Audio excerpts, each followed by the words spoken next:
بسم اللہ الرحمن الرحیم۔ ناظرین السلام علیکم، میں ہوں آپ کا میزبان صابر شاکر۔ وفاقی دارالحکومت اسلام آباد سے کچھ تازہ ترین اطلاعات بلکہ انتہائی اہم ترین خبریں آپ سے شیئر کرتا ہوں۔ اس وقت درون خانہ در پردہ بہت ساری ایک سازشی کہانی چل رہی ہے، اور سازشی کہانی کچھ حقائق پر مبنی بھی ہے۔ اس کی ریزن یہ ہے کہ عین اس وقت جب army chief general Qamar Javed Bajwa اپنے کیریئر کا اہم ترین دورہ کر رہے ہیں امریکہ کا، اور وہ امریکہ میں ہیں اس وقت، ان کی عدم موجودگی میں، ان کی غیر حاضری میں اور ان کے دورہ امریکہ کی اہمیت کو بالائے طاق رکھتے ہوئے فیڈرل گورنمنٹ نے ایک امپورٹنٹ قدم اٹھایا ہے، اور وہ اٹھایا ہے شہباز شریف کی گورنمنٹ نے، اور وہ ہے مراسلے کی تحقیقات، سائفر کی تحقیقات۔ یہ بہت بڑا یو ٹرن ہے موجودہ حکمراں اتحاد کا، بلکہ میں یوں کہوں گا کہ خاص طور پہ پرائم منسٹر شہباز شریف صاحب کا یہ بہت بڑا یو ٹرن ہے، اور شریف فیملی کا بھی بہت بڑا یو ٹرن ہے، کیونکہ یہ سائفر کو ایک فراڈ کہہ رہے تھے، اور سائفر کے بارے میں کہتے تھے کہ اس کا کوئی وجود ہی نہیں ہے، یہ بالکل ایک پروپیگنڈا ہے۔ مریم بی بی کا فوری طور پہ رد عمل آیا، کیونکہ سائفر کے معاملے میں D G I S P R پاک فوج کے ترجمان جو ہیں ان کا، اور اس وقت جب یہ اپوزیشن میں تھے تمام حکمران اتحاد، تو اس وقت اپوزیشن اور D G I S P R کا بیانیہ ایک تھا، موقف ایک تھا سائفر کے معاملے میں، اور یہی کہا جاتا تھا کہ اس کی کوئی ضرورت نہیں ہے، تحقیقات کس چیز کی ضرورت ہو، تحقیقات کس لیے ہونی چاہیے، سائفر ہے ہی نہیں، سائفر ایک ڈرامہ ہے، سائفر ایک فریب ہے، اور مختلف لائک مائنڈڈ جو جرنلسٹ ہیں اور لائک مائنڈڈ جو دانشور ہیں ان کو بھی اس بارے میں باقاعدہ نیریٹو دیا گیا تھا کہ جناب آپ نے سائفر کے بارے میں، خفیہ مراسلے کے بارے میں بالکل کوئی ایک پوائنٹ آف ویو آنے ہی نہیں دینا، اس پہ کیوس کرنا ہے، اس کو ڈسکریڈٹ کرنا ہے، اور این آر او کو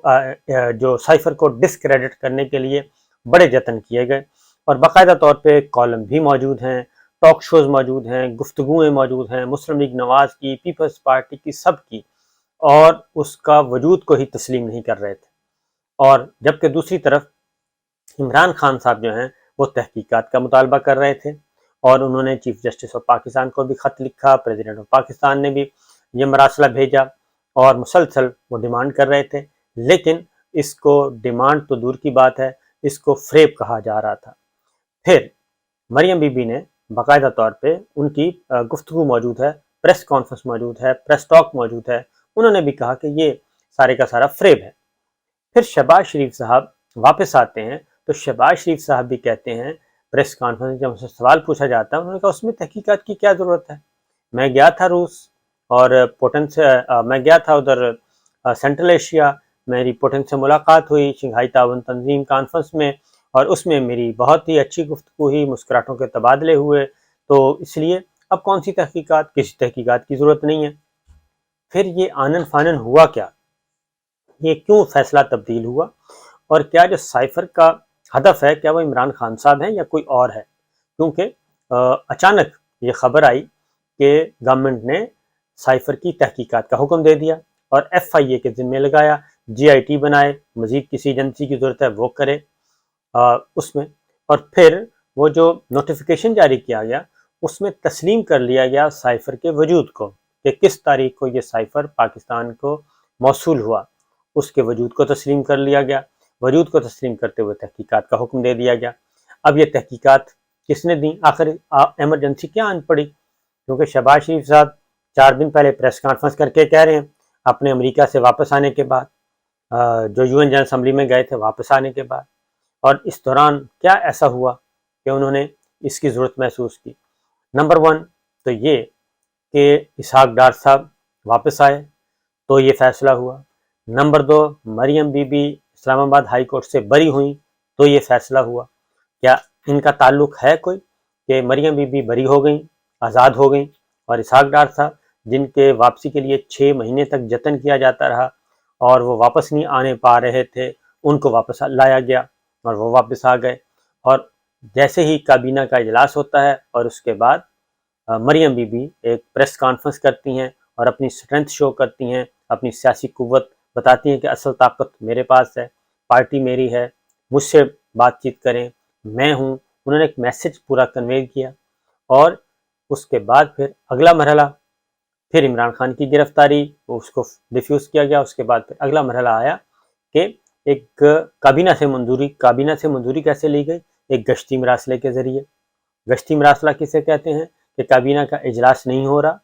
اور اس کے لیے پھر ایک مراسلہ یعنی کہ چٹھی لکھی جاتی ہے، اور چٹھی کے تحت ایک سمری موو کی جاتی ہے، تمام وزیروں کے گھروں پہ جاتی ہے، اور پھر یا گھروں پہ جاتی ہے یا ان کو ٹیلی فون کر کے ان سے رائے لی جاتی ہے، اور اس کے بعد پھر اس کو کہتے ہیں سرکولیشن سمری. گشتی مراسلے کے ذریعے یہ منظوری لی گئی، اور اس وقت لی گئی جب جنرل قمر جاوید باجوہ صاحب وزٹ پہ ہیں، امریکہ کے اہم ترین دورے پہ ہیں، اپنے کیریئر کا ان کا اہم ترین دورہ ہے، اور اس دورے کا انتظار کیا جا رہا ہے. یہ وہ چیزیں ہیں کہ جس سے ذرا تھوڑا سا ماتھا ٹھنکتا ہے کہ جناب یہ معاملہ کیا ہے، کیونکہ یکسر تبدیل ہو گیا. اور اس کے بعد مریم بی بی نے بھی اپنا پوائنٹ آف ویو تبدیل کر لیا، شہباز شریف صاحب ظاہر پوری کی پوری کابینہ نے تبدیل کر لیا، اور سائفر کی تحقیقات کا حکم دے دیا گیا. اب جو سائفر کی تحقیقات ہیں وہ اس کو ڈسکریڈٹ کون کر رہا تھا؟ سول سائٹ سے تو کوئی نہیں کر رہا تھا، اس کو سول سائٹ سے کوئی نہیں کر رہا تھا، کیونکہ اصل سائفر میں ہے کیا؟ سائفر میں اصل ہے کہ وہ کون تھا جو امریکہ کو واشنگٹن کو یہ بتا رہا تھا کہ عمران خان صاحب جو ہیں ان کا جو دورہ روس ہے وہ ان کا انفرادی فیصلہ ہے، اور اس میں یہ تمام اسٹیک ہولڈر، یہ ریاست پاکستان کا یہ فیصلہ نہیں ہے، یہ انہوں نے تن تنہا کیا ہے اور ان کا اکیلے کا فیصلہ ہے. اس کے بعد بلاول بھٹو جاتے ہیں وزیر خارجہ، وہ جاتے ہیں امریکہ میں، وہ وہاں پہ بیٹھ کے کہتے ہیں کہ روس کا جو وزٹ تھا عمران خان کا، پرائم منسٹر عمران خان کا، وہ اسٹیٹ پالیسی تھی، ریاستی پالیسی تھی، اور جبکہ واشنگٹن کو بتایا جا رہا تھا کہ یہ اسٹیٹ پالیسی نہیں ہے. تو وہ کون تھا؟ اصل جو کوشچن ہے، کیونکہ بہت ساری چیزیں تو سائفر ابھی تک کلاسیفائڈ ہے، اور یہ سیمی ڈی کلاسیفائی کیا گیا تھا. کچھ لوگوں کو بلا کے، کچھ صحافیوں کو بھی بلا کے دکھا دیا تھا کہ وہ بھی پڑھ لیں، اور انہوں نے بھی پڑھا ہوا ہے،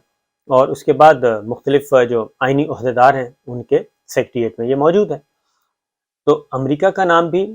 تب آیا تھا جب قومی سلامتی کمیٹی کے اجلاس میں یہ چیز آئی اور اس میں ڈیمارچ کرنے کا فیصلہ کیا گیا، تو اس کے بعد پھر امریکہ کا نام بھی آ گیا. اگلے جو مندرجات ہیں وہ تو بالکل بند ہیں، اور ان مندرجات کو کھولنا ہے، اس کو ڈی کلاسیفائی کرنا ہے. اس کو ڈی کلاسیفائی کرنے کا طریقہ کیا تھا؟ اس کو ڈی کلاسیفائی کرنے کا طریقہ یہ تھا کہ اس کی انویسٹیگیشن کروائی جائے. یہ انویسٹیگیشن ہی تو رکی ہوئی تھی، پھر دو سلامتی کمیٹی اجلاس کے 2 منٹس ہیں دونوں کمیٹیوں کے، ایک عمران خان کی، پرائم منسٹر عمران خان کی، اور ایک پرائم منسٹر شہباز شریف کی صدارت میں 2 اجلاس ہوئے. تو یہ چیزیں عمران خان صاحب تو پہلے دن سے کہہ رہے ہیں، ان کو تو کوئی ایشو نہیں ہے. تو مسئلہ یہ ہے کہ یہیں سے وہ چیزیں ہوتی ہیں کہ جناب پھر عمران خان جو ہے وہ تو ایک بہانہ ہے، پھر اس کا نشانہ کوئی اور ہے. اب جب تحقیقات کے لیے یہ مراسلہ کھلے گا، اب یہ تو نہیں ہوگا کہ 4 جو اوپر والے 4 پیراگراف ہیں ان پہ تو وہ کہیں گے جی یہ تو ہم کریں گے اوپن، اوپر والے پیراگراف 4 جو ہیں یہ ہم اوپن کر دیں گے، جو نیچے والے پیراگراف ہیں ان کو ہم اوپن نہیں کرنا، ان کو ہم نے کلاسیفائڈ ہی رکھنا ہے. یہ تو ہونا نہیں ہے، کیونکہ پہلا پیراگراف بھی زیر بحث آئے گا، دوسرا اوپن ہوگا، تیسرا ہوگا، چوتھا، پانچواں، چھٹا، پھر سارے ہوں گے. اور جب سارے ہوں گے تو پھر وہ جو کردار ہیں جن کا نام ابھی تک نہیں لیا گیا وہ کردار سامنے آئیں گے.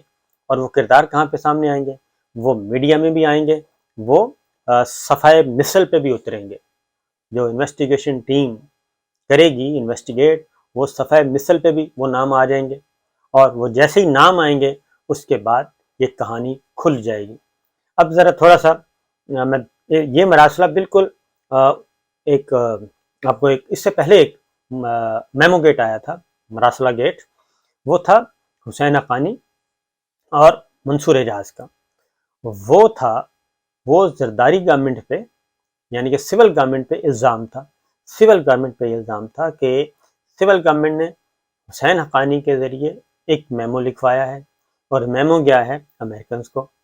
اور امریکنز کو یہ کہا گیا ہے کہ ہمیں جناب ملٹری لیڈرشپ جو ہے اس سے ہمیں خطرہ ہے۔ یہ وہ میمو گیٹ تھا۔ وہ ایک بہت حسین حقانی کی طرح بھی ان کو پکڑنے کی بھی کوشش کی گئی، ان کو انویسٹیگیٹ کرنے کی کوشش کی گئی، پھر آپ کو پتہ ہے ایک اعلیٰ سطح کا ہوئی وہ تحقیقات ہوئیں، بہت اعلیٰ سطح کا کمیشن بنا جس میں جسٹس قاضی فائز عیسیٰ صاحب اس کے سربراہ تھے، اور 2 سینئر موسٹ چیف جسٹس صاحبان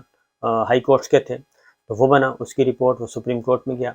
اور افتخار چودھری صاحب نے ایک جگہ پہ جا کے رک گئے تھے۔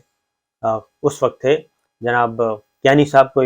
آنا پڑا تھا، آرمی چیف کو بھی نوٹس ہوا تھا، ان سے بھی بیان حلفی مانگا گیا تھا، DGISI احمد شجاع پاشا خود کورٹ میں اپیئر ہوئے تھے، انہوں نے بھی اپنا بیان حلفی دیا تھا۔ تو یہ ایک بہت بڑا آیا تھا جی اسکیم، لیکن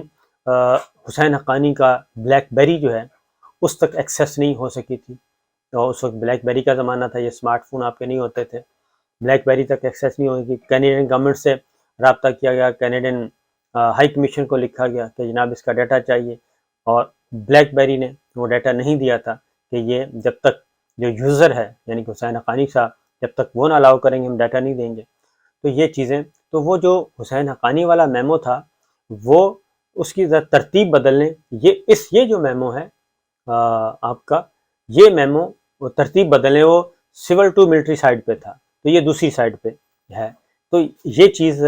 آپ دیکھ لیں کہ یہ بہت باریک کام کیا گیا ہے، اور نواز شریف صاحب نے اس میں جو تحقیقات کا فیصلہ ہے وہ خاص طور پہ میں آپ کو بتا رہا ہوں کہ مریم بی بی آزاد ہو گئی، بری ہو گئی، وہ اپنا پوائنٹ آف ویو ان کا بالکل یکسر و تبدیل، اور پہلے مراسلہ فراڈ تھا، اب مراسلہ حقیقت بن گیا، اور مراسلے کا وجود تسلیم کر لیا گیا، اب اس کا کانٹینٹ بھی تسلیم کر لیا جائے گا، مندرجات بھی تسلیم کر لیے جائیں گے، یہ اس نوٹیفیکیشن کا، کیونکہ اس میں تو فورجری ہو نہیں سکتی، جب نہیں ہو سکتی تو اس کے مندرجات آئیں گے، ریکارڈ پہ آئیں گے، صفحہ مثل پہ آئیں گے۔ تو یہ پھر اسحاق ڈار صاحب کا جو مسئلہ پھنسا ہوا تھا، اسحاق ڈار کی واپسی کے بعد یہ فیصلہ ہوا، اور کابینہ کا اجلاس جو کہ اسحاق ڈار صاحب کی موجودگی میں پہلا کابینہ کا اجلاس تھا، اور اس کے بعد یہ ساری چیزیں ہوئی ہیں، یکسر تیز ہوئی ہیں، اور پھر کیا وجہ ہے کہ army chief general Qamar Javed Bajwa امریکہ میں ہیں، اور ان کی عدم موجودگی میں، ان کی غیر حاضری میں یہ ایک بڑا قدم اٹھایا گیا ہے۔ تو چیزیں اتنی سادہ نہیں ہیں جتنی نظر آ رہی ہیں۔ واپس چلے جائیں کارگل پہ بھی نواز شریف صاحب نے یہی کام کیا تھا، کارگل پہ بھی، اور کارگل سے ہی معاملہ خراب ہوا تھا۔ اس کے بعد کارگل سے ہوتا ہوا پھر نئے آرمی چیف کی اپائنٹمنٹ پہ اکتوبر، وہی والا کام میں نے بتایا نا کہ اکتوبر آ گیا ہے، اور 12 اکتوبر 99 کو آپ ذہن میں رکھیے گا کہ چیزیں، اور پھر 3 نومبر 2007 کی ایمرجنسی کو بھی ذہن میں رکھیں، تو یہ چیزیں اسی طرف پھر رہی ہیں، حرکت کر رہی ہیں۔ تو عمران خان جناب ایک بہانہ ہے، اصل نشانہ کوئی اور ہے، اور یہ ایک بیج بو دیا گیا ہے، اور یہ کسی وقت بھی تناور درخت بن جائے گا، کیونکہ پرویز مشرف صاحب کے خلاف بھی اسی طرح کا ایک بیج بویا گیا تھا، اور پھر وقت گزرنے کے ساتھ ساتھ وہ تناور درخت بنا، اور تناور درخت پھر پہنچا سزائے موت کے اعلان تک۔ تو یہ ہے جناب صورتحال۔ اجازت دیجیے، اللہ حافظ۔